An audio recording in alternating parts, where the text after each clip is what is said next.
Salut tout le monde, aujourd'hui on va jeter un œil sur la Racing Point RP20 de Sergio Pérez et de Lance Stroll. Je dis bien jeter un œil puisque vous devez probablement le savoir, la Racing Point cette année ressemble à une Mercedes de 2019 peinte en rose. Avant d'aller un petit peu plus en détail là-dessus, on va passer par la livrée. Honnêtement, j'aime beaucoup, le gros logo en large sur toute la partie arrière est assez cool je trouve. Ils se sont passés de ce bleu certes joli tout seul mais qui jurait un petit peu avec le rose. Je ne sais pas si c'est la dernière fois que l'on verra ces voitures en rose puisque l'année prochaine c'est Aston Martin qui arrivera au moins en tant que sponsor titre. Je dis au moins car pas sûr que Aston Martin apporte énormément en termes techniques à l'équipe, mais ça seulement le temps nous le dira. En revanche, il est probable que les futurs Aston Martin bénéficient de la technologie qui arrive directement de la Formule 1.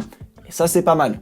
Au pire, je vous renvoie à cette vidéo. Bon, parlons peu, parlons bien, la présentation de la livrée s'est faite sur la voiture de l'année dernière et dès que la Racing Point RP20 a pris la piste à Barcelone, tout le monde a étouffé. Oui, la RP20 ressemble comme deux gouttes d'eau à la Mercedes W10 de 2019. Le plus flagrant, c'est surtout le nez et l'aileron avant par exemple. Mais alors non, la RP20 n'est pas une W10 rose.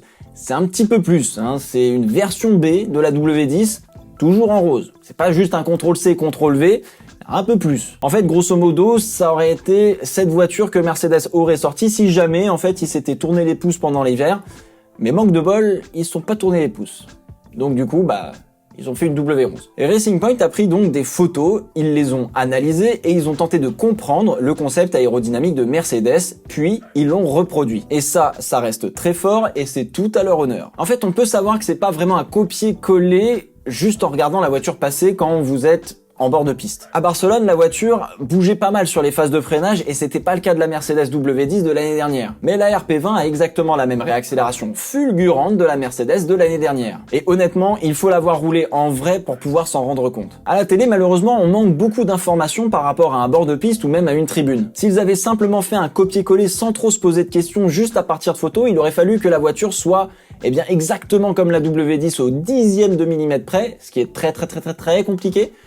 Et s'ils avaient faux sur un dixième de millimètre, peut-être que, paf, tu faisais une as. Donc les ingénieurs ont regardé, compris et se sont inspirés de la Mercedes. Et rien n'interdit la reproduction, surtout si tu as compris le concept aéro d'un concurrent et que finalement tu le reproduis toi-même. Sans même regarder les chronos, on peut se l'avouer, Racing Point sera très probablement en tête du milieu de peloton pendant au moins un bon gros tiers de la saison. Et même, je vais vous parier un petit podium de Sergio Pérez ou de Lance Stroll à Melbourne parce que après tout, pourquoi pas. Maintenant, le plus dur commence. Il va falloir développer la voiture correctement pour qu'elle garde un bon niveau de compétitivité.